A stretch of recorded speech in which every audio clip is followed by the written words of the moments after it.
Now, question, is this what's actually popular or what? Just my personal feelings? This is personal feelings. Yes, this is our personal in and out, which that sounds strange, or maybe it sounds like a burger chain.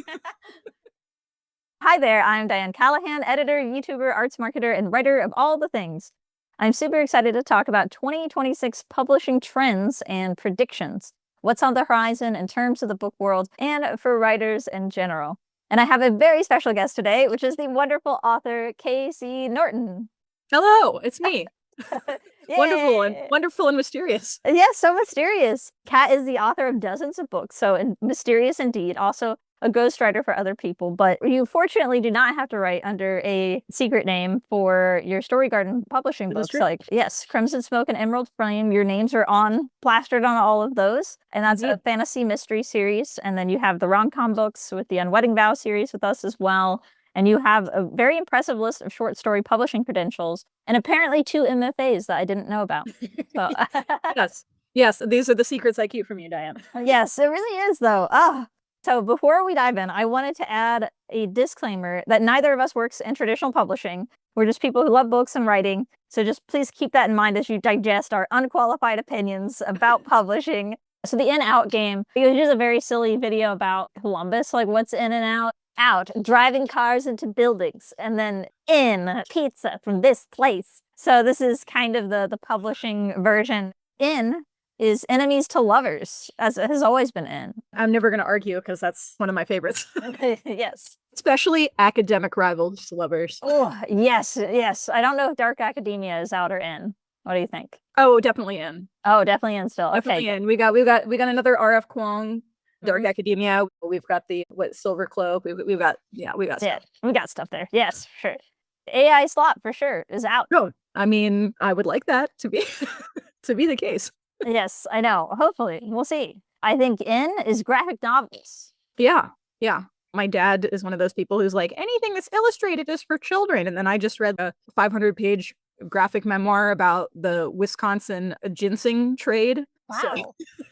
That sounds awesome. It was fascinating, and it was probably one of the most detailed books I read this year. So yeah. There's a really good pinball graphic memoir that I enjoy. Not quite as detailed, but it is really well done. Out, I think, shallow romances. So TikTok and YouTube has told me that they don't want shallow romances. They want some more depth to their romance. I feel like shallow romance might always be in too, because it's like, oh, he's hot and he has abs and no personality. I think in is lit RPG. Oh, I mean, good God, yes. I say also in immersive audiobooks. Oh, yeah. I also think with the prevalence of AI audio narration, as with some other things you were talking about in the indie publishing space, the illustrated cover trend seems to be, at least in part, in response, making it clear that you're working with an actual artist. And so like steering away from certain types of artistic styles that even though might not be AI generated, like you want your readers to know that. There seems reading about some potential correlation between rise of illustrated covers and people trying to like prove that there's no AI in their things. And I think with some of these, with some of the audiobooks that I've been listening to lately, I think there might be an element of that as well, as making it clear that you're not just having this immersive experience or multi-narrator, but also like making it clear that it's something that is made by people. Yes, like human signaling. I think audiobooks kind of leaning more into the radio drama side, where it's not necessarily like a full cast, but I was kind of mad that I didn't read the audiobook version of The River Has Roots. I had read the ebook, but then she was talking to an author of it, and she was like, oh yeah, I put music in there that my sister and I made in the audiobook, and I was like, Yeah, I actually did listen to that, and I was just thinking there's one that I was just Eat the Ones You Love, which I was kind of like mixed feelings about the book itself, but the audio production, there's a couple narrators that read it, and then there's a part where like one of the characters kind of infects the other character, so when they're speaking like post-infection, they like layer their voices over top of each other, and I was like, that is the creepiest thing about this entire book is, incredible. I physically jumped when they started doing that. It's like, oh, okay, like we're doing that now. That's creative. I love that. Yes. Yeah.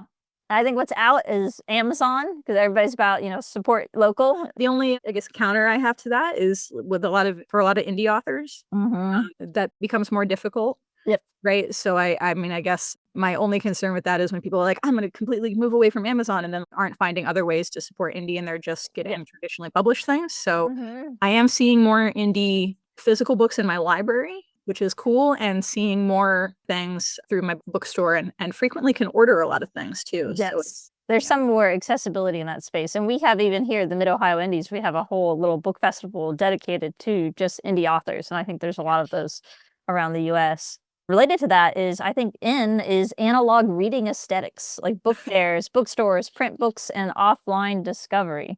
yeah, and the sprayed edges. Yeah. I think that has been, because with like Owl Crate and Fairy Loot, I'm seeing that more with like first editions of traditionally published books, that they're just because they're trying to drive pre-orders, so they'll do a special edition with sprayed edges and special end papers to encourage people like, oh, order this before it comes out.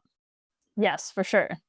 Out is MFA program, so the Masters of Fine Arts and Creative Writing. I think that's mainly because a lot of the schools are closing and the attendance is shrinking. Yeah. Yeah, that's close to my heart. Yeah, I mean, some of the publishing stuff is changing too. So I think that's also, I still love my program, but I think we're, especially with more indie things going to publishing, getting picked up by traditional publishers, I think that is going to kind of change how people move forward. And the prevalence of fan fiction mutating into its own stories, mutating into more fan fiction, or yes, the cycle. The cycle. It is very fascinating. I was just reading about that today too. My last in though is messy female protagonist. I think they're still in. They have been for the past few years. They're becoming a new, and even more in, is messy cannibal female protagonist. Yes. No, did you see there was a term I just came across for the first time today? It was femgore.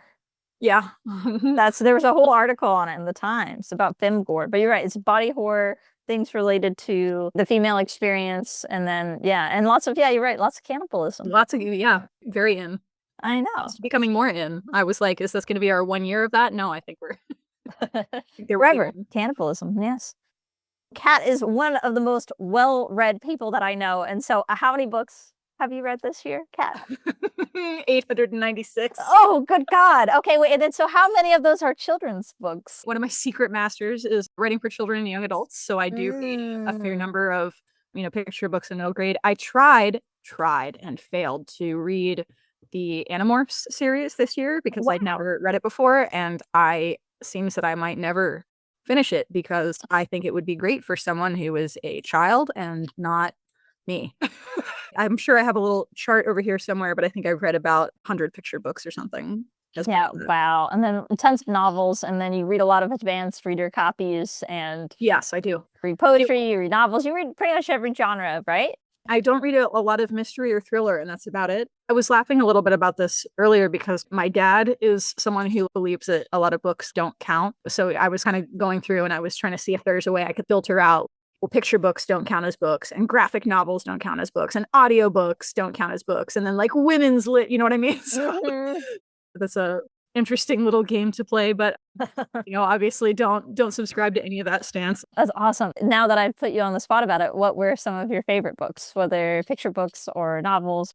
Last night, I was up till like 3 a.m. because I was trying to get ready for bed, and I went, I'll just read a couple of chapters of Tiffany Jackson's new book, The Scammer, which is young adult, new adult thriller. I don't want to say too much about it because I went in knowing very little. And I had like heart palpitations. I had my stomach hurt. I thought I was going to throw up. I was so anxious. And I just sat down and I just kept reading the entire thing. I can't possibly go to sleep until I know what's happening because this is too stressful. But no, I've been reading a lot of nonfiction as well. So I'm finding things that I don't know a lot about. Let's see. I was going to see if I can pull up some of my 5-star reads for the year, because I will say it does sometimes get a little hard to remember what I have read, and also I have the memory of a goldfish. I've been reading more poetry. I was reading, I believe it's pronounced Worcestershire, Bless the Daughter Raised by a Voice in Her Head, which was fantastic. Speaking of audio experiences, I listened to Mother Thing by Ainsley Hogarth, and that was, what a journey. But it's such a wild, I was classifying it as horror. Someone else was like, no, it's thriller. I don't care. It was a fever dream. And I really gravitate toward that. And I did finally actually listen to There's Always This Year. Nice. Yes. Yeah. Hanif Abdurraqib is a hometown hero here in Columbus, Ohio. I've been reading my way through all the Akweke Emeze books, which has been like a real roller coaster. And people talk about an author who has a lot of hate readers. Oh, wow. The comment section is half the time is people going, I always hate this author. And I'm like, okay, why are we here? But But I really enjoyed You Made a Fool of Death with Your Beauty, which is a book that people are like, it's morally gray. Okay, well, you read a lot of morally gray romance, so I don't want to hear about it. Mm-hmm. And then I just finished The Buffalo Hunter finally, which was Stephen Graham Jones. Oh, yes. So Yes. horror. So I'm sensing a theme that I Yeah. 5-star nonfiction and horror this year, and that Yes. No, I think horror has had really a big moment the past few years, and I think it's continued, and particularly like showing from diverse perspectives and having like I feel like there's a lot of indigenous horror actually in I the mean, space makes now. sense, right? It sure does. As somebody said, they posited that horror is kind of a form of escapism in this idea of having, okay, the horror is in the book and not the real world. I'm like, I don't know. Like, I feel like a lot of horror is really reflecting the evils and anxieties of the real world. So it's less of a escape. Although maybe it's the same reason that people really gravitate towards true crime is there's sort of and I say people, but I really do mean women, I guess. But You they need. yes, exactly. I don't know if horror is truly escapism or if there's something else at play, at least for you Well, personally. I've been reading more of it, and for me, sometimes I anticipate talking about cozy fantasy, but there are times when I'm like, oh, I need to escape from the horrors, and cozy fantasy is a great distraction. And there are times where I'm like, I can't care about these people trying to open like a noodle shop in a dystopian robot future because, the horrors here are so bad that I have to read something that's going to be like just bad enough that it's going to draw my attention away from the current, the contemporary bad. So I Yes, think there's that too. yeah, I think for sure. And I think that's like it's a really interesting trend because cozy fantasy is also something that's really blown up thanks to Legends and Lattes and, other books in that space. But I've not really been able to connect with cozy fantasy, which is strange because most people are like, oh, here, you would love this. But like I think for me, I need more emotional stakes. I need more kind of character depth and like I need something that's just not just sugar, which I think sugar is good. I really want to like it is the thing. Like I want to like it's same with romantasy. Like I really think like I would love to really be able to dive in and be immersed in those genres and just like use it as an escape, use it as something cozy, but like I just can't mentally engage with it. And I think it is partially where we're at in the world right now. Like it would be easier to do that maybe in a different setting. I think, cozy fantasy, I read a lot of things that I either go, that's not cozy fantasy because it's gone out of the cozy spectrum and it's like being mismarketed, which Yes. Green Teeth was one that I read this year and I really liked it. That's not cozy fantasy, or there are just so many things that are getting marketed as cozy fantasy because that's what's selling. And then I'm like, you lied, you feed to me when you get back to we have to save the world stakes. Turns out that's not actually cozy fantasy. But then I have, read a fair bit of stuff where there are no stakes whatsoever. Like that also doesn't work. Since the pandemic, I've seen more and more people opening up their indie bookstores. We have 15 indie bookstores here in Columbus, and we have numerous new coffee shops and bakeries and like clothing boutiques. And I think more people are wanting to start their own community-oriented, cozy business and to get out of the corporate world. So I think maybe that's the equivalent of like slaying dragons and goblins, and then it's like going to open a little bookshop. I think maybe cozy fantasy is also mirroring some of that stuff that we're seeing here in American culture. The shift away from I don't know, we're trying to make a life for ourselves that feels a little more fulfilling, maybe. I think a lot more people are starting to go, what the narrative of, oh, I have to be a one person going up against the darkness, and I'm going to do that by like killing things and stabbing things and destroying things is really, I think a lot of us are kind of moving away from that in terms of a narrative that's compelling, figuring out like, how do I build something? How do I function as a person with healthy relationships and communications? My sense with cozy fantasy, or at least what I like so much about it, is it really is kind of like moving away from that.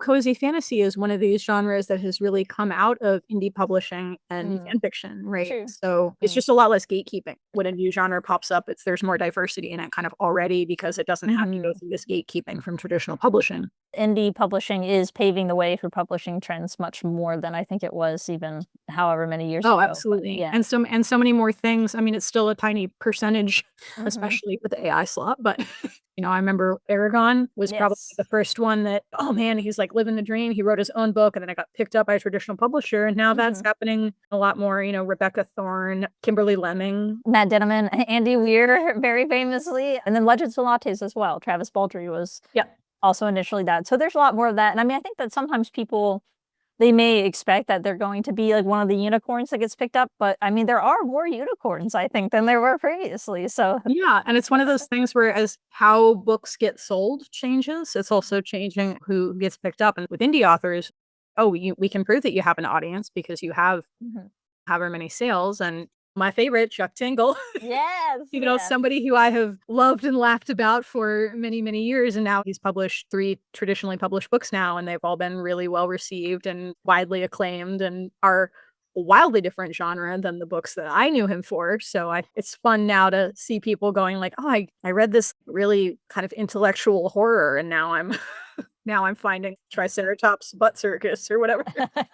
Yeah, see, as an author, you can contain multitudes. You're allowed to write different genres, yes. This is very insightful, and it kind of touches on a lot of the themes I want to go through. Like, I have different questions about marketing trends and all of that. But I did want to talk about what we were reading, because I feel like that's very indicative of trends and, things that we're seeing. I'm lucky if I read like 50 books a year, and that includes poetry and graphic novels too. So I read a few classics a year, but I love Passing by Nella Larson. I actually wondered if you'd read that one. No. So it's fantastic. You would love it. It's like The Great Gatsby, but in addition to class, it kind of adds race into the mix of that as well. See, Yeah. my library has a copy, so I will. Good. You should. It's pretty short. I finally read Annihilation by Jeff Vandermeer, which I knew I would enjoy, and I did. I couldn't quite get through the rest of the series, though. I was going to try to read a series this year, and I was like, like Water for Chocolate, which is another classic novel from the 60s, and that's magical realism. And that was really a fun experience, like off the wall. And I think that a lot of people are gravitating to the classics for one reason or another. And I think, it might be because of AI stuff, or just because there's so much, like an influx of books, that it's like, okay, the classics feel like something's assured, or something you don't have to have this overwhelming number of choices to find something that's good for your limited time on Earth. Yeah, I've actually been reading a fair number of classics and like kind of pretty consistently going, God, remember what would it have been like to live in a time when there were no good books available? My friend and I tried to buddy read House of the Seven Gables, and we were both like, I can't do it to myself. I have a list of personal curiosities. And then I also ask folks on my YouTube channel to submit questions. And so first up is marketing trends. So we all know that romance fantasy is huge right now. Like Sarah J. Maas is mentioned at every book event that I go to. Cozy fantasy is big, which we talked about earlier, and horror is still having a moment. And so what do you think the trends will be like in 2026? And what genres do you think will be most popular? I don't think romantasy is going anywhere. I think that's going to be a big one. And I don't know. I think it's a little bit inaccurate when we're like, oh, the rise of romantasy, as though Twilight wasn't like super popular when I was a kid. Like, what is Twilight? That's not. It's a speculative fiction that puts romance at the center and, prioritizes the relationships of the characters over like in-depth world building. So that's... That is it. Yeah, romantasy has always been popular. It's just that now we have a name for it and it can be grouped. Laini Taylor, who I really love, like her books are definitely romantasy-esque as well. And I think even with a young adult as a category did not even exist decades before. And so Harry Potter was really responsible for helping the young adult category come into existence. Although now the young adult category is very messy in that adults read a lot of it. Still, like, and there's a lot of stuff that's marketed as young adult that is really not. yeah, like I guess new adult is still being used as a label too, which is for the spicier, more erotic. I'm still not seeing that as much. I mean, I know that like when in the book spaces when we're talking about it, but I'm not seeing it as labels or marketing. And so I feel like when I talk to people who are like, I read, but I don't like go to book events, that they're not as familiar with that. And there is a lot more bleed over. And I think, one of the things that's weird with that is I think that from my time as a children's and young adult master's person, which I have to bring it up at every opportunity now, but young people tend to read up, right? Generally read about somebody who's, a couple years older than they are. And they're usually not reading about people who are their age.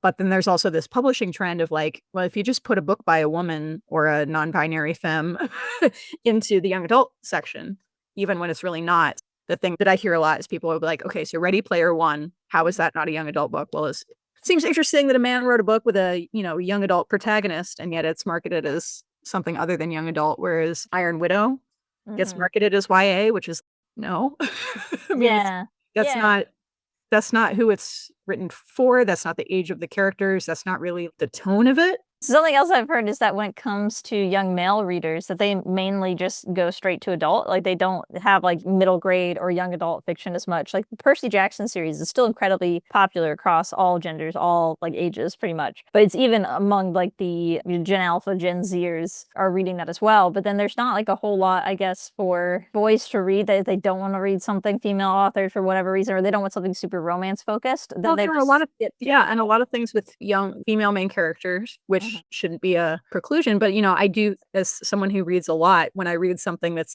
with a central male character that really feels like it's written for a more masculine audience. One, I've read some fantastic books in that I never hear about again. So I'm like, what? Did the marketing on that just get weird? But there definitely is a trend of the books that I can think of that I've been like, that's really fantastic. And I think that would really speak to a lot of people. They just kind of vanish. And I think, part of it is, what are we telling young men about what they should be doing with their time? And literacy is not something that we're necessarily encouraging. And as so much of the publishing world, traditional publishing is numerically dominated by women, especially in the children's and young adult genres. I also find whenever I've edited young adult novels by men, like it's either I or another editor, like or agent, will be like, "Oh, this feels like middle grade." So I think that like when men are writing YA, it also feels younger. I think for the female audience, which might make some sense in terms of like what the focus is. I think the other thing too is that boys are jumping straight to adult novels. They go into reading Brandon Sanderson in middle school, high school, right? And then they're reading like a Dungeon Crawler Carl too, is also like popular starting in high school and all the way up. And that is, that series I am fully crediting with getting men to read again. Like that is like 1000% a book that is appealing to a male audience, but also a female audience. And it's something that it doesn't have a romance focus. It's fun and it's a bit irreverent. It's easier to read maybe than some other books, but it's still very immersive and it has a lot of like Easter eggs. It's very Dungeons and Dragons style plotting. And so like I definitely think it makes a lot of sense for it to have that huge level of appeal, especially across genders. But I don't really know how to solve the problem at that lower age level of middle grade young adult. I volunteer with an organization where we talk about literacy a lot. And the issue now where we've got young people going into Ivy League schools who have never read a complete novel because they've only read chapters and like Cliff's Notes, right? So like you haven't read it, you can't think critically about it. I'm trying to read 1,000 books this year. I'm not trying to do that as like some kind of weird flex because who cares? That's something that's like I enjoy doing that. I'm perhaps doing it to an unhealthy level, but when we don't talk about reading as being something fun, there's all this like weird anti-intellectual / anti-intellectual stuff around reading. When, I was joking about like audiobooks don't count as reading, but the number of times this comes up as a debate is kind of insane. And it's like, no, it only counts if you do it a certain way with certain kinds of things, because there's this weird mentality that like reading is not enjoyable. I get where that comes from, but then when we kind of perpetuate that, then like, of course people aren't reading with their free time because they're like, oh, I'm already working all this, I'm doing all this stuff for work or school or whatever. And I don't have to do more work. I'd rather watch TV or something, which like, that's valid too. But if we're not ever presenting it as something that's fun, or we're discouraging people from reading, I think about as a librarian, I would watch people try to discourage their kids from reading the Goosebumps books. I'm like, let them read Goosebumps. Like, let's be fun. Yes. and don't punish your kid for reading a book that appeals to them.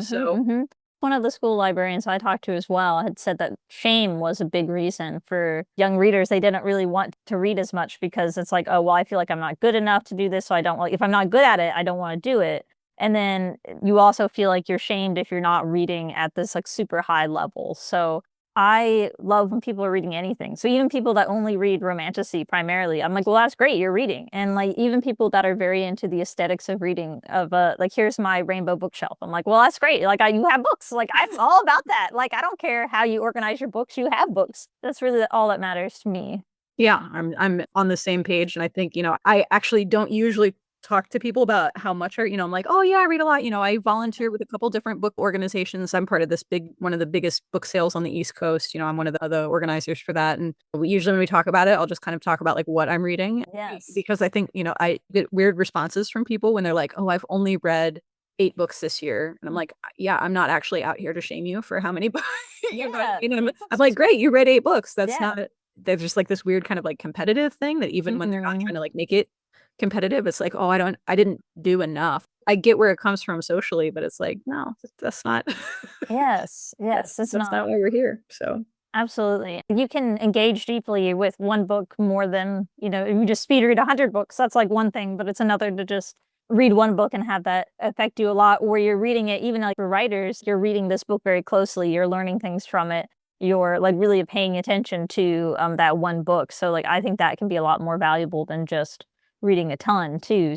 Everybody reads at a different pace and consumes things in different ways. And I think, yeah, we do make things way too competitive. But I mean, I like having reading goals. I find them very motivating. But I feel like if somebody out there is like, oh, I find them demoralizing to hear that Kat has read 890 books, wants to read 1,000, then like maybe you have to look a little inward and be like, address whatever insecurity that you have, and then just find whatever success looks like for you personally, and not Yeah, and I feel bad about it. Yeah. I actually see people kind of getting pushed out of bookish spaces, like Book Talk and Bookstagram, because there's, so much focus on reviewing books, and great if that's your job, but people will be like, I read like 8 books. So if I'm going to make a video every day to keep up with the algorithm, I have to talk about the same book. And then like, oh, and then this other person, they only keep track of books that they read if they're over 300 pages, because that's like the weird thing. And I'm like, look, if that's how that person's doing it, and that makes them happy, like great. But also the idea that, oh, but you didn't do enough for this hobby. Like, it's a hobby. What? Yes, it is. Oh my gosh. There's way too much in gatekeeping about hobby stuff. And I think it is really, people should do whatever they want and like read whatever they want and not let anybody make them feel shame for it, like no matter what that is. Another big marketing trend that I feel like I've continued to see is with upmarket book club fiction, and kind of in the same vein of things that are easy to read, but also come recommended by somebody else. Like there's, Reese Witherspoon's book club, Oprah's book club, all that kind of stuff, that where they get the seal of approvals from somebody, and then now you're like, okay, I want to read this book because there's so much to choose from that I need some way to narrow it down. Thrillers especially are going to continue being a big sell. I haven't read like The Housemaid, like the Frida McFadden books, but like obviously these are super popular. There's something compelling about them that people are reading them en masse. It's not a fluke, right? Yeah, There's a reason they're popular. Yeah, yeah, and people also, I think they read things out of familiarity too, like when it comes to series or authors, they just read everything by an author, like no matter how much they like it. Like I was reading about James Patterson, and I'm like, are people really still reading like James Patterson and like just flying through it? And they are, he's still one of the big bestsellers, and some people just buy it because they recognize his name and they've read all his other stuff. It's very easy, I think, to get into an author when you're already familiar with their style as well. Or even if they're using a ghostwriter, they're still sort of a house style. James Patterson has been a huge springboard for people Yes. because he works with so many essentially ghostwriters, and then his name is real big, and then it's like a little tiny other name on the bottom. But then that person can go out in the world and be like, I have a bestseller because I collaborated with James Patterson. And so like seeing some people use that a little bit more intentionally to work with other people and try to like get other people platform is really cool. So somebody specifically had asked about, it said, I'm curious if the burst onto the scene of solarpunk and cozy fantasy and just more optimistic escapism in general might be steady trends or not. Solarpunk and Hopepunk, I think it's also called, with like the Becky Chambers. I can't think of the first one. The Prayer for the Crown Shy is the second book in that series. Is it Song for the Wild Built? Yeah, Song for the Wild Built. Yeah. That's one that's kind of kicked off some Hope Punk, which is hard for me to say, but Automatic Noodle, I think, is another one where it's like dystopian, but what if we can fix it? Or how do we find community in a dystopia, which again, I can see why that resonates. Just even as a reader, and I do some writing in these genres as well, when we talk about dystopia and this idea that it's like, oh, like destruction is inevitable, and then like how will one manly man survive in the desert that capitalism has created, or whatever. It's not inevitable. And when we have the mindset that it is inevitable, just as readers in this kind of this like passive way, then I think it makes it harder to take any kind of action. So I really enjoy those. Star Trek, from the beginning of being just one show where they kind of posited some things about how people would communicate and how people with mobility issues might be able to navigate the world. And like these are speculative world building elements that have had a real impact on the technology that we've chosen to pursue, for example. So it's not just like, oh, it makes people feel nice when we think we have hope, but I think it does also change. Maybe we can find another creative way to engage with things that look pretty bleak right now. I do think we're going to see more of that. And I think with, that's tied in with the cozy fantasy, like the cozy sci-fi is kind of trending that way as well. But I think there's a reason people gravitate toward that. think that makes sense. Like trying to envision a better future and actually carry that out. And I think Solarpunk, I've heard around that term for like at least 5 years. Like I remember seeing there's writing contest that I think is specifically themed around that. I don't know that the trend is going to last forever. I keep kind of waiting for us to swing back around to dystopian fiction, and it just hasn't come. Like we had that huge bit of it in the 2000s or like 2010s, obviously with the Hunger Games, but also with a bunch of others that were super popular then. When I was reading It Can't Happen Here, there's a part of my brain that's just checked out. I could just go online and read news headlines. Oh, this not so slow decline into fascist dystopia. On some level, I think when we're actually faced with things in the real world, we want to see, I don't know, an antidote to it in fiction. I think that's kind of ties into my theory about why cozy fantasy is popular now, because it's like, how do we actually live in the world? Yes. When I look at what kids are reading and what like college age students are reading, they're reading a lot of stuff that I was reading when I was a teenager. And so I'm like, oh, that's like 15 years ago. And they're still reading John Green, like Looking for Alaska is still huge. And like I said, Percy Jackson, I think Diary of a Wimpy Kid is still. Well, vampire romance Yeah. has never gone away. Zombie apocalypse stuff was like huge for a very specific, like maybe 2-year period when I was younger. It's still present. It's not as like intensely popular. Kids going to a magical school. Like I'm reading Blood at the Root, I think is the first one. And Bones at the Crossroads was the one that came out this year. So it's, there are things that are being inspired by concept. It's like, it's a popular concept. You go to a school and you learn secret arcane knowledge. Like, that's not that. But yeah, that's the dark academia thing, which is sort of like the grown-up Harry Potter, quote unquote. Like Lev Grossman had the magicians, and then like we're having more of that kind of magical school training at college. As far as actual predictions about these things, my guess, which I'm seeing now, and I'm seeing more and more of it, is for the things that have gotten really popular, we're going to see more diverse tellings of magical. Oh, she is trapped in a love triangle with a fey prince, right? She's learning to ride dragons and control her dragon mount. We're going to get, more and more things within those genres. But what I'm seeing is, especially with indie authors, is, oh, I really liked this series, but it's very white or very, ableist or very straight or, or whatever, that I think we're going to see rippling out more people like writing themselves into these stories. There probably will be something that's, if not completely new, that's a big, oh, who would have guessed that in 2027 we would have, I don't know. Yeah. I'm reading a book right now that is not a rectangle, where the main character is like, I'm so turned on by the idea of viruses. I want to get a virus. I'm like, okay. Okay. Oh my God. This is what the pandemic has given us. Yeah. We're getting our dystopian virus romance. So yes. Oh my God. I had a question about hyper-specific trends, and I feel like that, okay, that might just be that one book. I wish I could say it was the only one that I've read. Oh no. Not. It is not. No. There's a specific COVID romance, like the human personification of COVID done. Oh God. Why is there more of that? Because if it exists, if you can think of it, it exists. Yes, that's so true. I once had an author tell me that to predict the future of fiction trends, to look at the current nonfiction bestsellers, and so that all those topics would be popular in fiction like 4 years down the line. And I'm not sure how true that is, but it does make me think that we're going to have even more books about like mushrooms and fungi and things like that. We're entering our fungi era. And there are a number of Sylvia Moreno Garcia, Green Teeth is sort of a swamp fantasy. Yes. I'll go on a limb here and say like raccoons and possums and stuff. There's going to be some kind of like trash goblin feral, like mushrooming acorns, that kind of thing, whatever that is. That just sounds like wish fulfillment for you. That actually is. That's my wish list. But I'm thinking like slightly dank cottagecore. Cottagecore is a great, that's true. But I'm predicting slightly dank cottagecore as yes. the micro trend of the future. So with big titles, what books or series do you think will top the charts? And whether that's books that are already out or ones that are slated to come out in 2026? The authors and titles that are big, I think, are going to stay. Like you're saying, there are people at this point who could just print out blank paper and people would be like, I can't wait to buy the new, Yeah. Mm-hmm. I'm sure it's changed now with physical stores like Barnes & Noble not being as influential as they were 15 years ago or whatever. You could decide what book was going to be the bestseller for next fall because you would make it the bestseller.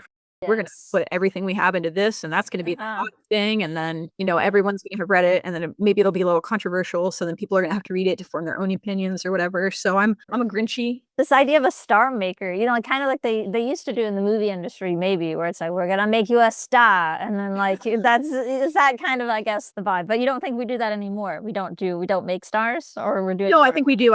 I'm sure it's changed slightly since I'm thinking of a very particular book that I know that I had some weird insider intel on one particular book that we figured out that we can sell this, so we're going to sell it, and therefore it's going to be a bestseller, not necessarily because so many people love the book. I don't know what the average number of books that people who read it all read, but let's say you read 12 books a year. If you read one book a month, what are you going to do? You're going to read the most popular books because you're going to want to take the safest bet, right? You're going to read the book that you think you're most likely to enjoy. So you're going to, it's got 15,000 reviews on Goodreads or 150,000 reviews on Goodreads, and wow, look how popular that is, or it's coming up in my ads, or I'm hearing that I know somebody who read it. Then you're picking the things that are already really popular. Yes, especially when you only read 5 books a year or something. I even think of that with just 50 books, and then I'm like, I read a book I don't like, and I'm like, I'm wasting my life. That's kind of how it feels. And so it's a silly thing maybe, but that's why maybe we're kind of captivated by stories where people reach fame where it feels like they're reaching it through their own hard work or whatever, but that's not necessarily. It's always, there's a luck factor to it. So with Legends of Lattes, I feel like Travis Baldree had, an excellent cover and was also an audiobook narrator, had a lot of contacts in the industry. And then I think it was Seanan McGuire or something, who's very popular fantasy author, who retweeted the covers. And then that's what made it blow up. And then from there, Tor picked it up and things like that. And so just that kind of attention from somebody, Matt Dinniman with Dungeon Crawler Carl, I really think this is going to be at the level of the Hunger Games in terms of popularity, because the number of people I've heard talking about it out in the wild in non-book spaces. I will be talking to somebody that's a designer. I will be talking to somebody that's a gardener out there, trimming hedges. And I'll be like, what are you reading? What are you listening to? And they're like, oh, it's Dungeon Crawler Carl. And I'm like, oh my God, this is everywhere. And it's the most word of mouth I've seen on a book, honestly, in my whole life, other than Hunger Games. Seth MacFarlane has bought the rights and everything. And I think from there, once you get your film adaptation, your book sales are going to be skyrocketing even more. I don't know. He wasn't made, he was born. Yeah. And I don't even necessarily feel like if you're only reading the popular books, it's whatever it is. But in terms of trying to predict who will be popular, my guess would be the people who are popular. Because then if you look at things like the Goodreads trackers, it's the same people over and over again. Emily Henry is going to have 10 billion books that are on everything. And then she's going to publish another book, and then people are going to read the new Emily Henry. But you know what I mean? So, so that's been the case for a number of authors for quite a long time. Nora Roberts has 10 billion books, and she's still putting them out. So I'm sure a couple other things will break through. And I'm excited when I see something that I really enjoyed that this oh, other people are reading it and talking about it. That's awesome. Because I've read some really fantastic books that maybe they got zero marketing dollars or something, and it just kind of went away, which is a shame. But I think I know from the publishing industry, there's a lot of stuff like that. Yes. And just for all the writers out there, it is luck. Some of it's just luck. You can do everything right and you can still not get famous. So just because something's less famous or whatever, it doesn't mean it's not good. We had talked about literacy rates a bit earlier and kind of the general decline in literacy rates in the US and how that's impacting the reading landscape. The pandemic really screwed up education, and reading is hard. It's not fun. And do you feel that reading is adapting to this new environment? Haven't we been predicting the death of print books since the printing press was invented, basically? Isn't that basically a cliche? One of the things that I have heard people talk about, and obviously I'm probably not the one to ask about the death of reading, because you're the one keeping it alive. I was going through to get my oil changed a while ago, and you have your window open because you're talking to the guy, but then there are a couple different bays, and this older guy in his sports car was like, kids these days don't read. When was the last time you read a book? You start laughing because I was like, sir, you picked the wrong one. But then there are things like books that are being adapted into things you can read on your iPhone. And I don't just mean you can read them as ebooks, but they're written with shorter chapters in a way that people are more likely to read. You could read a chapter while on your commute on the train or whatever. But, when you're talking about Dungeon Crawler Carl, you're talking about books that are up to 800 some pages long. This is not, if you were it's going to become popular, it's going to be this big thick, chunky. Yeah. People want that. I think actually, Game of Thrones is huge. Like, I think I regularly see people watching 2.5 hour videos about a 2 hour movie. I'm like, you're watching a 2.5 hour analysis of a 2 hour thing. My father does that. He watched all these video analyses of The Witcher without having watched The Witcher. So he wanted to watch all this stuff like before, like so he would understand it or something going into it. But I'm like, but then you don't know what they're talking, what anyway, whatever. But there are things that are adapting. I don't know with the declining literacy rate concerning to me. And I'm sad when, I'm just like, oh, people are missing out on the fun of reading. But like I said, I volunteer with this group that's puts on this massive sale that's print books. They're physical books. They're not ebooks. They're not audiobooks. And we have, what do we have? Like 7,500 people come in 4 days for this thing. And we sell 40,000 books or, it's like some huge, I'm sure that's not even right because it's because of how many boxes of things it is. And so we were talking to someone the other day who's like, well, with the death of reading, the death of interest in print. And we're like, yeah, we are not. No. Well, and it's so crazy because I've been seeing that too, because I've been to, I think, at least 5 book festivals this year. And some of them, like even like there was one, it was the first year, it's in a small town in Ohio, absolutely insane number of sales that we made there. Columbus Book Festival, 40,000 people, right? These are new book festivals, but we are making sales as at Story Garden, through that. If we could do that every weekend, Jordan has said, like, we would be, in the business. And then also I went to Indie Bookstore Day. I went to all the 14 bookstores in one day. Every single bookstore was just packed. There's lines out the door. All of them told me that they were making record sales. So it's just kind of like that disconnect between so many people are buying books. There's like a 10% of people that are really into books, are like super into books. And then another 90% are just like not reading. I don't know. I can neither confirm nor deny. But one of the things we were talking about, we got to tour this Midtown Scholar in Harrisburg, Pennsylvania. They have a giant store that I still even seen the entirety of the store. Like I have been before and I thought I'd seen the whole thing and I saw maybe a quarter of it. Like it's absolutely enormous. It's an old converted movie theater. They have this 50,000 square foot warehouse of things that they're also doing online selling for. And I think that was where we were talking about. A lot of people don't like getting books as gifts, but then they're still getting somebody a book is still like one of the most popular like gifts to get people. So it's like, are we bringing all these books to the book sale because they're like getting them as gifts and they're like, I don't want to read your dumb book. But then that does not explain all the people who are coming and buying out. Yeah. And I heard that print sales were really up in December, probably because of the buying a physical gift is still more popular than getting something in audiobook, ebook. But I think audiobooks are obviously more and more popular all the time. Like ebooks, I think, have been sort of trending flat, which is also surprising, I guess. I think my guess with the ebook stuff is AI slop.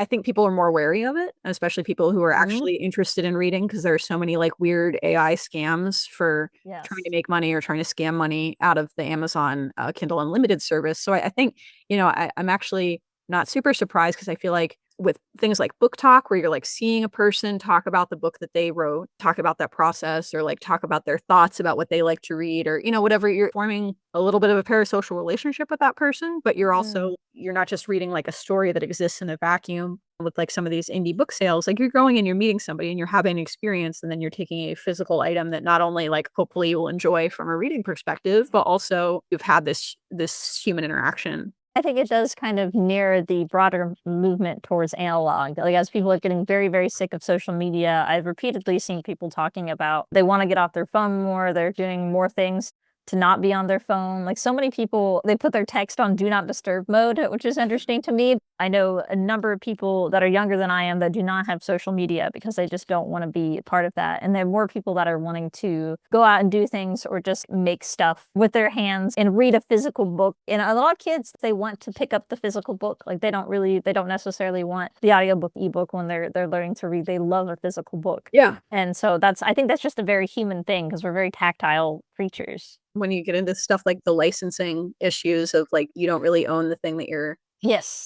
buying or renting or borrowing. Yeah, vinyl records, we're all into that too, the same reasons. We should have kept our DVD collections that we had. No, okay. Oh, I still have my VHS had to go though. But I think with the literacy rates, something I've heard other people postulate about is that writing style has become more economical and accessible because people can't read at as high of a level, that people are writing at this lower level. I don't know how true that is, but like I know that a lot of people have felt that way about reading now, like novels and also journalism. I actually have 3 different things I want to read you on that. There's things I ran into this week. So one was one of the YouTube comments, and then after I read that comment, I started noticing like a bunch of other things. So this commenter, this is kind of a long one. It says, I would love for subtext to make a comeback in books. A lot of the time when I'm reading a new book and the character is internally monologuing, we see what they're thinking and feeling.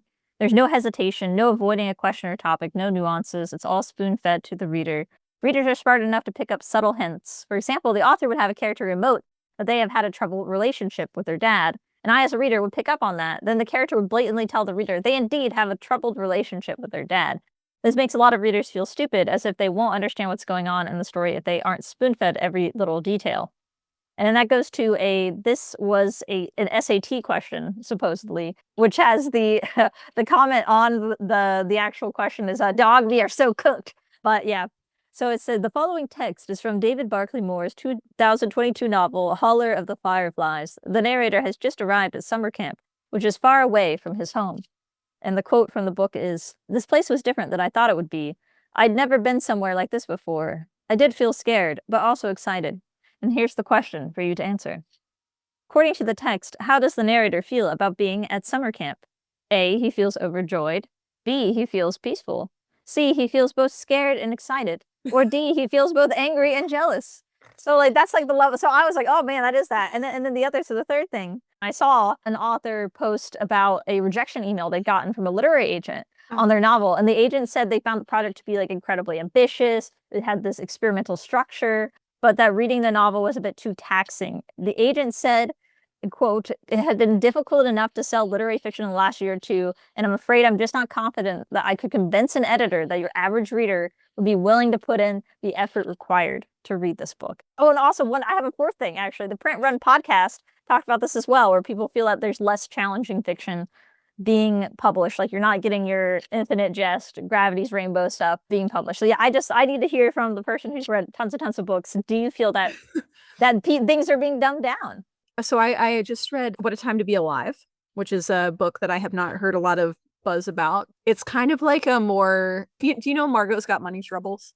No, I don't. Okay. Well, never mind then. So it's this kind of, lost late, I guess she's in her early 30s and she's in What a Time to Be Alive by Jade Chang. She's talking about, the main character's best friend has died, and so she's like dealing with the shock of somebody that you love disappearing from your life forever, dying in a really stupid self-inflicted way from like it's a really stupid skateboarding choice, kind of Darwin Award kind of scenario. And she's like, oh, I'm just so sad. And then she's having this like more and more bizarre year where she's kind of, she's not necessarily the most reliable narrator in terms of analyzing herself, and it walks this weird line as a human in this day and age. Like, you don't want to be too sincere because that's uncomfortable, but you also need to be authentic. What does that even mean?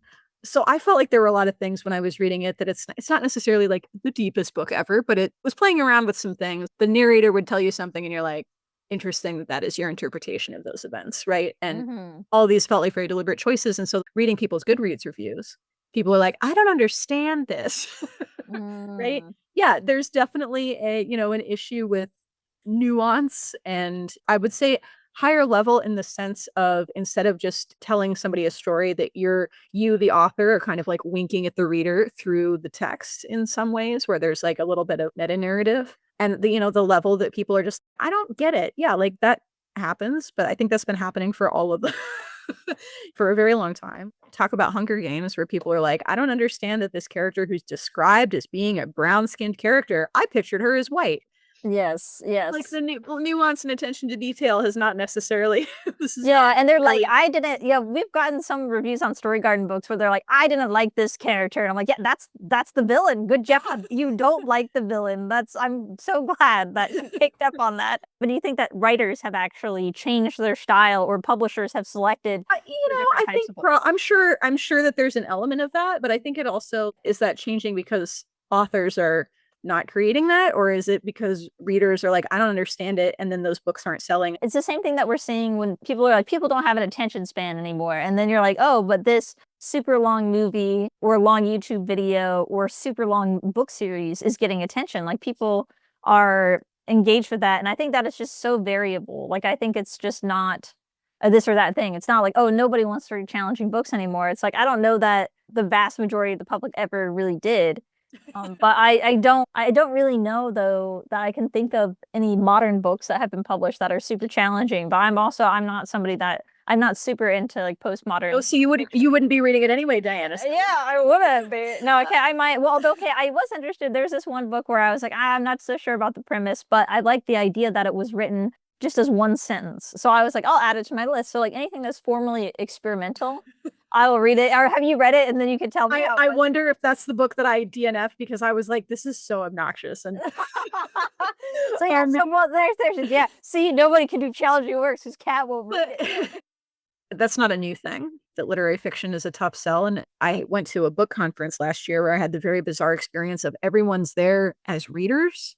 And I would ask people what they like to read, and people would shut down and get hostile. This is the most unwelcoming book event that I've been to. What is happening? And I was talking to someone else, and they're like, yeah, because people here are you reading the right thing? Are you reading smart enough? So people wouldn't talk about the books that they liked because they were like, I'm going to get judged by these other people. And I'm like, we're all here because we like reading books, but can't talk about what books we like because you think that this other person is going to attack you for your choices. It was very strange. On one hand, I feel like there are a lot of books where I'm like, oh my God, 1 star because just there's nothing left to the imagination and there's no nuance. But that's not a new thing.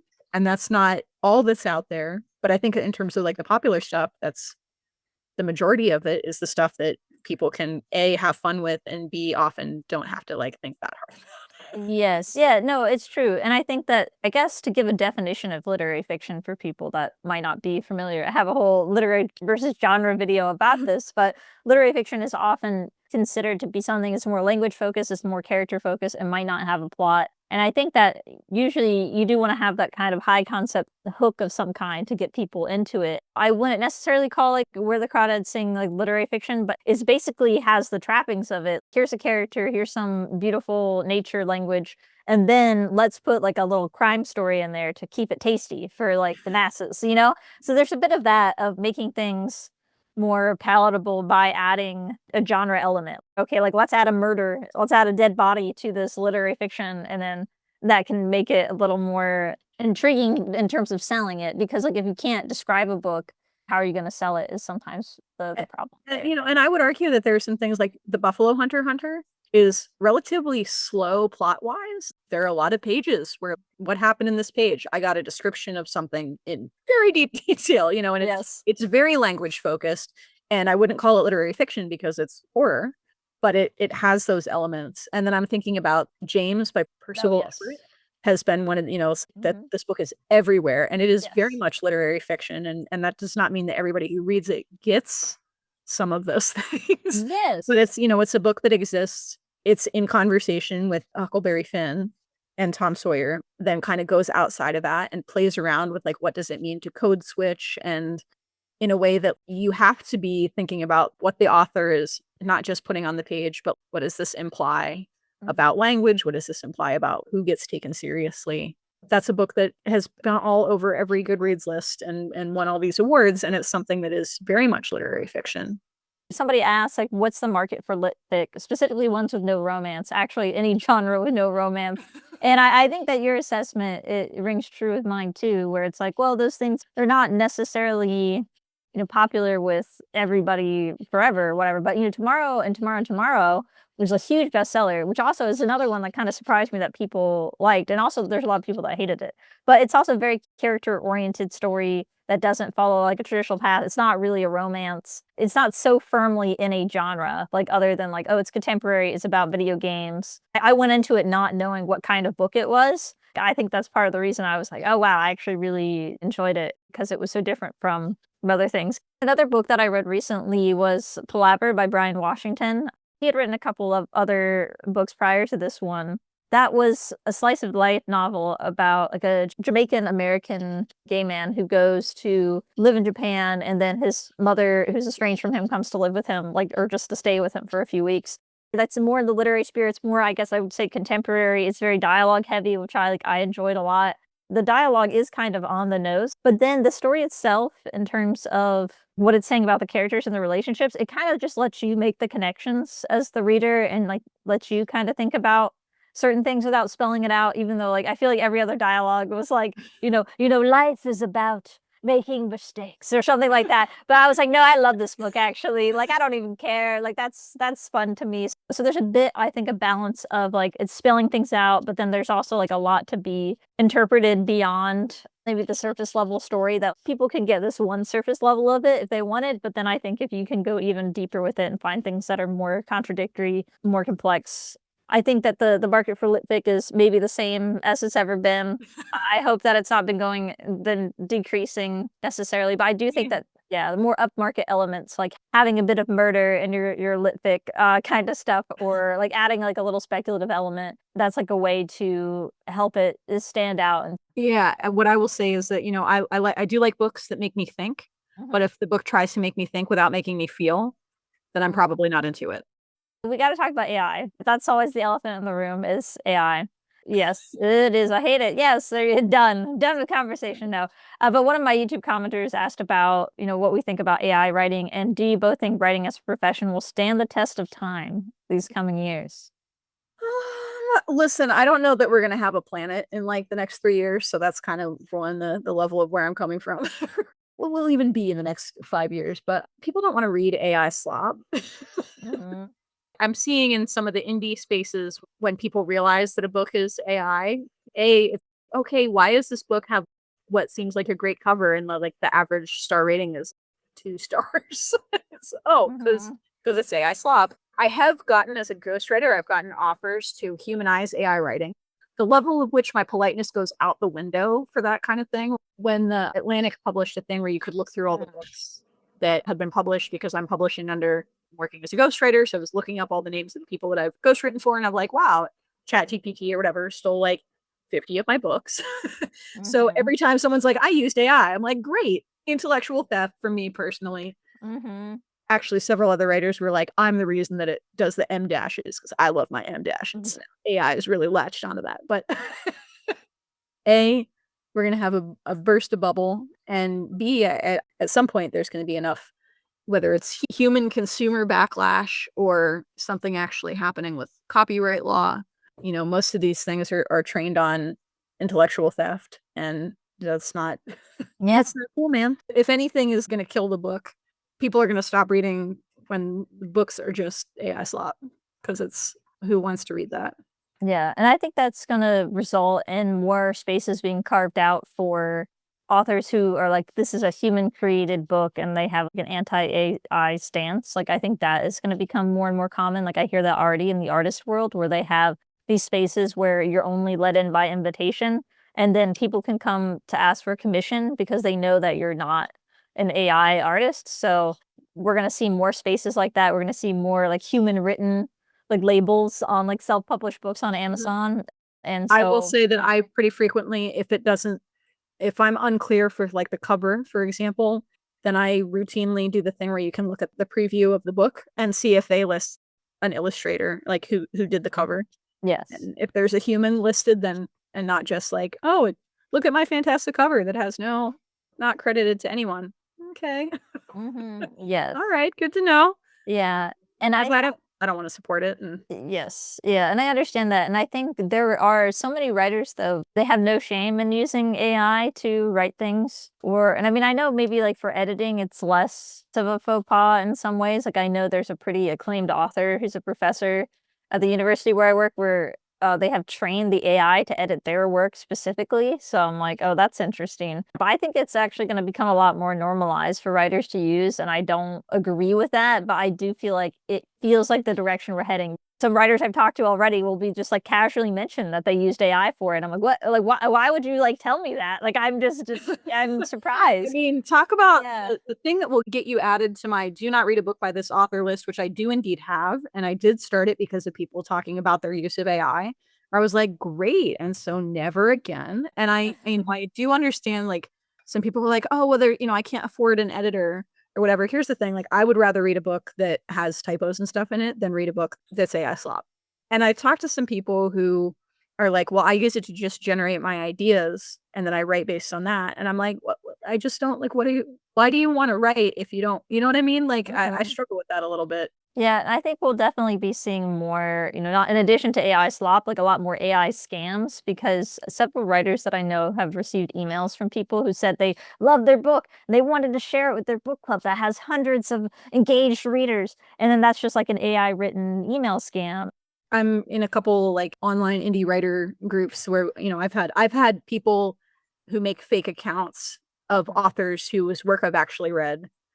It's like, "Oh, I'm this author. I'm gonna reach out to you, and it seems like we would be great together. Oh, you want me to edit your thing because, like, look at the success that I've had or whatever." And Yeah, and that's been a huge thing with just people doing that. So, like, scams doing that makes sense in the sense that it does. it's already out there, and now you can do it faster and cheaper. Yeah, and the one that's really pissed me off is that since I released my poetry collection, I've had at least 2 instances where somebody has added 2, like, AI picture books under my name. So they're publishing them under Diane Callahan. They're getting published on my Goodreads page, and they're on Amazon. So they're trying to make use of my little indie name to, like, put on this thing, and it's being attributed to me as the author, and so that was very annoying. Like, I was able to get them removed from Goodreads, but they're obviously still on Amazon, and they're just kind of using, like, okay, like, here's your name that will pop up when they're looking for your name as a recent release. People are gonna find more ways to push back against it, and I don't know that that's gonna be the majority of people because I'm honestly shocked by the people in my life who claim to care about environmental repercussions or, some of these social justice things. Because when you talk about, there's intellectual theft, but there's also the actual pollution from the AI plants, and where are those getting built, in low-income areas where the people who are being harmed by it are anyway. My AI soapbox, but, No, I it's think they're good. gonna Yeah. I have a lot of someone the other day was like, "Look, I used AI to make art of our D&D characters." And I was like, "Don't ever show that to me again. If you do it, don't tell me that you did it because my respect for you just decreased 5 Well, points." So, yes. even if you're not selling it, just like you don't need to be using it. And I get a little crazy when people are like, "Oh, I just ran it through AI real quick." How about you don't? That's my stance. Yes, no, and I think that's a lot of writers and authors share that. I am tired of honestly talking about it, hearing about it, like, it's every single conversation, every single industry, and it's, like, inescapable.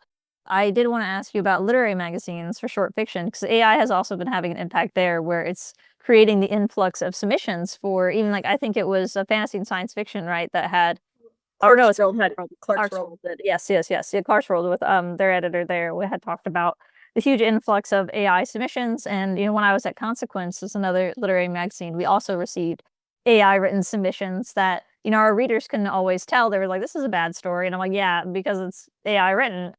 During the pandemic, there was a huge surge in submissions as people had more time to submit things, and so it's just been interesting to see how the short fiction landscape has changed, and I don't know what you've noticed on your end. I've been largely out of it, although I will say that I've been working on, like, novel length things, so I, Mhm. can speak a little bit as a reader, but I haven't been, as more and more as more and more things close. Maybe this is specifically indie, but I am seeing more short story collections, which I have Mm. been told as someone who's interested in working on things like that, people are like, "Oh, they don't sell." And Yes. maybe that's maybe that's still true. But that's something that I really enjoy, so I've enjoyed seeing some more sometimes it's collections of things that were published in other spaces, and sometimes they're largely or entirely new. Yes, lots of great themed anthologies. I'm all about a themed Yeah. anthology. Yeah. There's some good, I'm seeing a lot more YA Mm. anthology. I would say maybe especially in horror and maybe fantasy. Yes, I guess I agree. romance too. No, yeah, no, I agree. Those are I've also seen those spaces as well. Like, not only submission opportunities, but just things being out in the world published. And I was surprised too when I was asking some readers. There's a reader I talked to that was like, "Yeah, I love reading short story collections." And I was like, What? I've never heard somebody say that, you know?" Oh, no. So that I really enjoyed them too, but, I obviously write short fiction, so Novellas, man. oh, novellas, man. I love a novella, and I'm glad that they're kinda sticking around. I always feel like Tor was responsible for that. I was gonna say Tor has been, "Oh, I'm really enjoying this speculative fiction novella." Oh, yeah, Yes, yes, and then Martha Wells with Murderbot, I think also has, like, created this it's not like a serial form, but it almost is. It's like you're getting these well, little, with yeah, TV show episodes, yeah. with Murderbot and then, the, Sworn Soldier series by T. Kingfisher Mm. and the Singing Hills cycle, I think it's called. I think part of the reason that, more people are submitting work than ever is because of that transition from mailing in submissions to the online portal, that style of things. But I also have seen like a huge number of lit mags that are closing down because the operating costs are just too high. Like Submittable is like thousands of dollars. And I feel like people don't really know that. Like it's super expensive to do Submittable, which is like the online portal that most magazines use.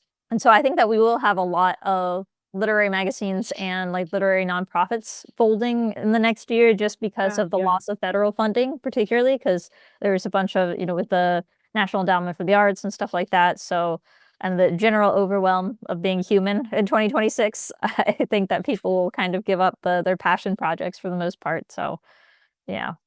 Yes, Blake, but so somebody did ask, how do you get started in publishing short stories? And okay, like magazines and how and which ones, which I still think is very worthwhile to publish in short story magazines because it's something to cut your teeth on. You get readers that way, and you can also just get like publishing credentials. You can sometimes, agents want to read that, or it's just a nice way to get like more opportunities and to just write a whole variety of things. There is a list about the ranking of the best literary magazines. It's by Brett de Poitier, who I know I'm mispronouncing his name, but he was one of my former readers for Consequence, but he posts that on his website, and you can find him on Twitter, Brett, BRECHT. And so he does that list like pretty much every year, ranking a bunch of them, like in terms of prestige and pay and all that stuff. I think if you're just starting out, I always recommend, subscribing to Submission Grinder and Chill Subs. They have newsletters for open calls, and those are free to use. You don't have to like do the paid versions of things. And then there's one called Authors Publish that I like that has free markets. SFWA, if you're doing speculative fiction, has a list of their qualifying magazines that are still around. Yes, Science Fiction Writers of America, right? Yes. If you're doing more contemporary stuff or like poetry, I like the Sunlight Press. It's a very good first publishing experience because they specialize in new writers, and they published a couple of my early pieces. So I always think very fondly of them. But somebody asked how to navigate political allegory in the polarized climate many countries are in right now. I mean, okay. And I'm going quickly. Is that the Yes, quickly now. Okay. Yeah, keep doing it. Look, I have a lot of books that are super popular that I'm just never going to read it. And part of that is, I think, to a certain degree, in order to be immensely popular, you have to be as unobjectionable as possible. And so I actually don't want to write books that are for a reader because I think you really kind of have to get away from saying anything particularly worthwhile. You have to try to like be, placating and not make anybody uncomfortable. And as someone who is like living in a constant state of discomfort, distress, and decay, like if other people are going to have to make my life uncomfortable with their worldviews, I'm going to make them uncomfortable with my words. So I guess the two options, which I'm kind of working on two different things right now that do this. One of them is, I'm writing the story that I want to write, and then there are going to be people who it's not for, and that's fine. Or, kind of punch in every direction, which is one of the other things that I'm working on, is basically pointing out how like everything is flawed. Personally, if I'm reading a book that doesn't make me either go like, yeah, or hey, wait, then what am I doing there? So yes, absolutely. That's a great answer. And and I agree. I think my preference too is to write the truth, write it loud, and that writers and artists should be capturing the times that we live in. And like that includes all the anxieties, the hopes, the fears. And I don't really want to say that we have a responsibility to I'll say it, Diane. We have a responsibility we have a responsibility to resist. But like I don't think that we should shy away from political conflict in our fiction. I mean, I always say that because like if you're writing, all writing is political. I absolutely agree with that. But I think that it's also hard to be like, well, I want to write my cozy fantasy. Like, how am I, does that mean I resist my cozy bookshop fantasy?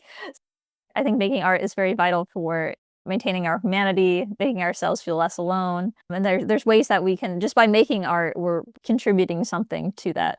And I think there's this idea, this is going to be my political organizer self coming out a little bit, but this idea that in order to make a difference in some way or to resist, that you have to be like serious and intense and dark. It can be the cozy fantasy. And like, I look at stories that are queer normative and that are thinking about how to engage with some of these real world things in a very cozy, sweet way, but they're still engaging with these things. And it can be fun, and it can be silly, and it can be joyful, right? It doesn't have to be like, I think Also, just whenever I'm like, hey, maybe read more diversely, and people are like, that sounds hard. I'm like, well, then you're going to miss out on all these awesome books, some of which are just fun and joyful.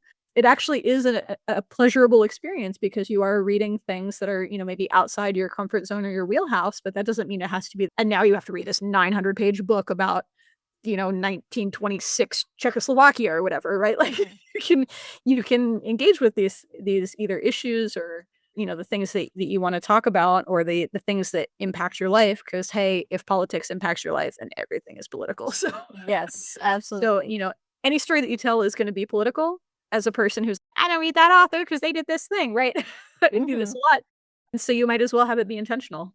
Yes. No, I think that's wonderful. And I think too, there's that famous quote, like joy is an act of resistance. And I think Yeah. you don't want to be all joy all the time because that might be a little dishonest. But like I think that there's a lot of value in joy.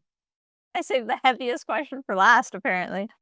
What is your advice on writing ethnicities, religions, races not your own today and publishing for a co-protagonist? So I've heard conflicting things over the years, and I know research can only go so far. My personal stance on one of these things, like, one, I'm white. I don't want to be writing stories with only white characters in it. But I also don't want to be trying to write a story that's like, here's what it's like to be a Black woman in America. You know what I mean? I think about who it's for and like, why am I trying to engage with an experience that isn't mine? I think we have to be thoughtful about why we're including things and who we are speaking for. And so I always personally feel like I'm not writing a book so that a Black reader can go, gosh, I feel so seen, right? This representation or whatever. But I also feel like I do have an obligation to engage with things that I'm either complicit in as being part of a larger system, or that things that people might take for granted that I do feel like I can either depict or talk about. So, you and I have talked about the idea of exploring some of these things in fantasy or speculative spaces Mhm, where you can have a different history or a different mhm. world where you're exploring some of these topics where you can touch on them, but without having to have like the exact world that we're living in right now with the exact history that we have. Are you taking up space, or are you speaking for somebody who could actually be speaking for themselves? I agree with that perspective, and I think I understand the hesitancy in speaking outside of experience because we've seen so many people get criticized for things, and I think where I've landed on this topic is that you will always get something wrong, or it'll be perceived to be wrong, and that you just have to make peace with that. Writing from a perspective where you're just treating other people as fully human, and you're not, as you said, you're not writing about the experience of being from that background. You're writing more about this character just is there because that's how the world is. The world is very multicultural and very diverse in all sorts of ways. But that's not just in terms of race or Yeah. sexual identity, gender identity, but that's like, in terms of religion, in terms of background and socioeconomic class. Like there's all sorts of that. Just approach it in good faith and like with curiosity about other people. And yeah, don't feel entitled to having people liking it just because you put a lot of effort into it. I really think that at the end of the day, if you feel that you want to listen to any sort of criticism and things like that and strive to do better, but like also know that there's no single truth. Like, we should strive to do better and not just like, I don't want people to just get lazy about it and be like, write whatever I want. I read Witchcraft for Wayward Girls this year, Grady Hendrix. He is a male author, but he primarily writes from the perspective of female characters. But I thought he did a fantastic job with Witchcraft. I was like, wait, is this author a woman? And I just didn't realize Grady is also a woman's name. I was like, nope, it's a dude. And then like I met him in person. That was the first question somebody asked him, and he was like, "Well, I just talked to a bunch of women." I was like, "Oh yeah, that would Oh probably." yeah, yeah. I believe women. It's funny you picked that book because that was one, like, I've read maybe all but one Grady Hendrix book. There was one that I really loved, and then there were some that I did not love so much. This is going to be my last one. Uh-huh. Now, okay, I'm sorry, it was 5 stars for me, but so this Yes. will be my last one. So I'm back, but that's also that's one that's very polarizing. Yeah, well, it is because it's not a horror novel. It has a great attention to the female psyche and the range of female existence for me. So, like, as like a female reader reading it, like I felt very recognized by Grady Hendrix. So, other women disagree, right? They might be like, "Oh no, I don't like how he writes women's Do you mean that writing." being a woman isn't a monolith? Yeah, there you go. That's Wow, that's so really the crazy. answer to That's everything. probably true for a lot of experiences. This is amazing. Yeah, no, exactly. And so, I think as a reader, you think of like your experience, and then if you read somebody else's portrayal of your experience, some of it might like rub you the wrong way. But one of the things that I talked about was The Barn, which is a story of the event that kick-started the '60s civil rights movement, Mhm. but it's told by a white guy, but he's telling a different story. There's something else that's coming into it that I think he writes very well on. Kat, where can we find you and your books? For all that we just said about Amazon, you can find me on Amazon under Casey Norton. Pretty much everything is with Story Garden at this point, although I have a few short stories and one thriller that I think has one review, so you could be number 2. I love that. Okay, I guess start telling people that. Okay, so yeah, and then everybody can find me on YouTube, Instagram, Blue Sky at Quotidian Writer. My website is quotidianwriter.com. I'm very consistent. And my debut poetry collection, The Ship in the Storm, is out now on Amazon and Barnes& and Noble. And there will be an audiobook version soon, I swear, once I finish it. And if you want to support this podcast and my YouTube channel, you can leave me a tip on Ko-fi. Whatever you do, keep writing. Kat, that's a wrap. Okay. Oh my god, I'm so sorry. No. I mean, you were right. You're correct. You were like, that's gotta be longer than that. And you're right. You just talking about books alone was an hour. So I'm like, I don't know what to do. I don't know what to do, Kat. We'll see.